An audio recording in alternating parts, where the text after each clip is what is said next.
நீதிமன்றத்திற்கு விஜய் போகவே இல்லை. நான் கரூருக்கு போகணும், அந்த மக்களை அந்த சோகம் நடந்த மண்ணில் நான் அவர்களை சந்திக்க வேண்டும் என்ற விருப்பம் விஜய்க்கே கிடையாது. ஏன்னா விஜயை 3 பேர் இப்போ வழி நடத்துகிறார்கள். 3 பேரும் தனித்தனியாக வழி நடத்துகிறாங்களா இல்லை கூட்டாக வழி நடத்துகிறாங்களா? இவர் யாருடைய பேச்சை கேட்பது? 3 பேரையுமே தவிர்க்க முடியல. 3 பேருடைய ஆலோசனைகளை கேட்க முடியல. இல்லை 3 பேருடைய ஆலோசனை கேட்கணுமா? இப்படி பல விதமான சிக்கலில் இப்போ விஜய் மாட்டிட்டார். எப்போனா செப்டம்பர் 27க்கு முன்பு நிலைமை வேறு, செப்டம்பர் 27க்கு பின்பு நிலைமை வேறு.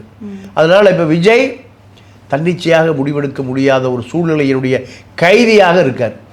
நீங்கள் புஷி ஆனந்த் என்ன சொல்கிறாரு? நீங்கள் அங்கே போகக்கூடாதுங்கிறார், ஒத்த காலில் நிற்கிறார். ஆனால் ஆதவ அர்ஜுன் என்ன சொல்கிறாரு? போயே ஆகணுங்கிறார்.